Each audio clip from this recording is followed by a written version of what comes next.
तो आप यहाँ क्यों बैठी हैं, थोड़ा सा हमको विस्तार से बताइए। मैं अतर्रा थाने से आई हूँ। जी।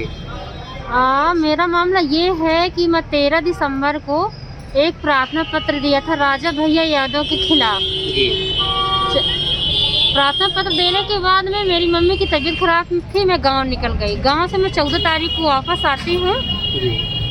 मैं संपत पाल दीदी के घर जाती हूँ और उनसे ये कहती हूँ कि ये व्यक्ति मुझे बहुत परेशान करता है, आप मेरी FIR दर्ज करवा दीजिए।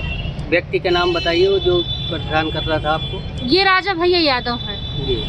तो संपत पाल दीदी बोलते हैं कि चलो ठीक है, हम इसके नाम FIR दर्ज करवाते हैं, आप मेरे साथ चलिए। एक अपने बहू से प्रार्थना पत्र बनवाती हैं, FIR दर्ज का नाम लगा के वो FIR वापसी लेने का पत्र बनवाती हैं, और हालांकि मुझे पढ़ने के लिए नहीं देती हैं।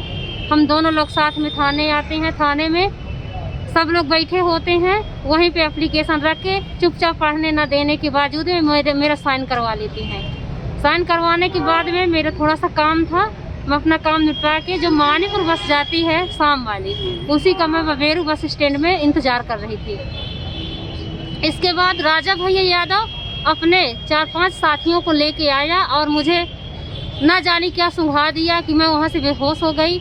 3 दिन राजा भैया क्या किया मेरे साथ, कहाँ लिए रहा, मुझे कोई खबर नहीं है।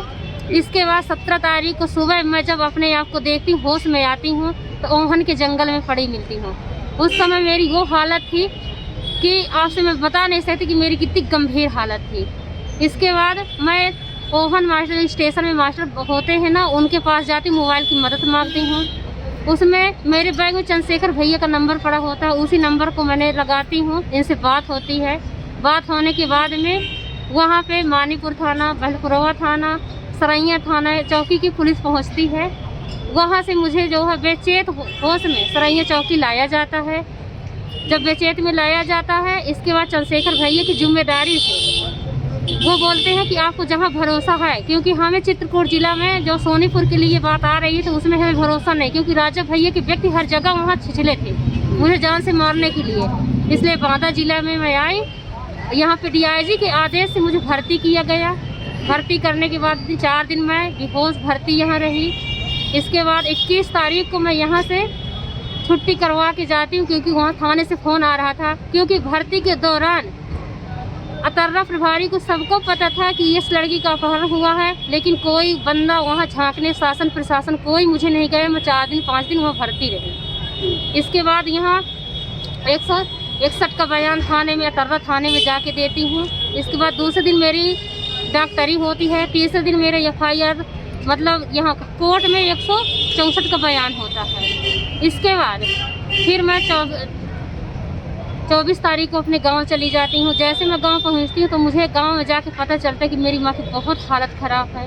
इलाहाबाद सोनीपुर में मैं जब भर्ती करती हूँ 24, 25, 26, 27 तारीख को मेरी माँ, ये सब घटना सुन के उनसे मैंने बता दिया। वो सब घटना सुन के 27 तारीख को मेरी माँ दम तोड़ देती है, वो ख़त्म हो जाती है, हम लोगों को छोड़ देती है, दुनिया से अलविदा हो जाती है।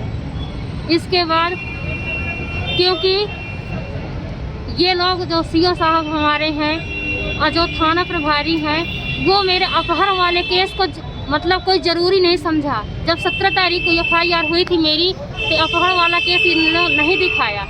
इसके बावजूद मैं जब भी जाती CO साहब के यहाँ बुलाते थे मुझे, तो यही आश्वासन देते रहे कि हम इसको पकड़ेंगे, आपकी धाराएं कोर्ट में बढ़ेंगी। लेकिन मैं 1.5 महीने तक भटकती रही, प्रशासन का चक्कर काटती रही। इसके बाद 30 जनवरी को एक प्रार्थना पत्र और मैं देती हूँ अपहरण के बारे में, जो मेरे साथ बहुत बुरी तरह से घटना हुई थी। इसके बाद 2 फरवरी को मेरी FIR अतर्रा थाने में होती है। इसके बाद जब अतर्रा थाने में हो जाती है FIR, तब तक आज भी FIR हो गई है और आज तक हो गए। जो मेरे दुश्मन हैं, जो मेरे बलात्कारी हैं, उनको आज भी गिरफ्तार नहीं किया जा रहा। जैसे राजा भैया यादव हो गए, शिव कुमार गर्ग हुआ, मुबीन खान हुआ, और एक विजय बहादुर है, 5वां नंबर का वो है सिराज अहमद। ये मेरे दुश्मन हैं, हमेशा मुझे गलियों में ताकते हैं, मारने की धमकी देते थे।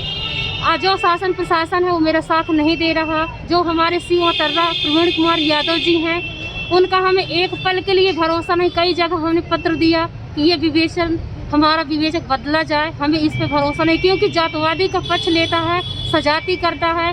राजा भैया यादव को बुला के खुद मीटिंग करता है और हमसे कहता है कि आप मैडम लोकेशन बताइए कि हमें राजा भैया को पकड़ना है, क्योंकि हम लोगों को गुमराह किया जा रहा है।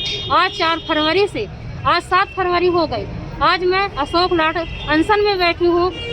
राजा भैया एवं उनके जो साथी हैं उनकी गिरफ्तारी के लिए और जो सीओ है उनको बदलने के लिए ये जांच जो मेरी विवेचना हो रही है, तो हमें प्रवीण कुमार यादव से नहीं करवाना, क्योंकि भरोसा नहीं है, हमें अदर जिले से।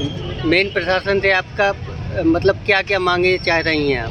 मेरी मांग ये है कि मेरे जो बलात्कारी हैं, जो मेरे दुश्मन हैं, उनको गिरफ्तार किया जाए, क्योंकि जब तक वो लोग बाहर हैं तब तक मेरे न मेरे परिवार को वो लोग बंदूक के नोक में धमकी दे रहे हैं कि अपनी बेटी को कहो, अपनी बहन को कहो, अपनी पत्नी को कहो कि ये FIR वापस करें।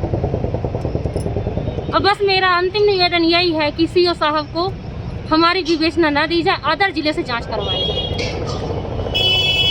आप दोनों की यही मांगे हैं? जी, हमारी यही मांगे हैं कि हम CO साहब से विवेचना नहीं करवाना चाहते हैं और राजा भैया को गिरफ्तार किया जाए और चिंगारी संगठन से जो मुबीना है और सारे जो अपराधी हैं उन्हें सारे लोगों को जल्द से जल्द पुलिस पकड़े और गिरफ्तार करे। धन्यवाद।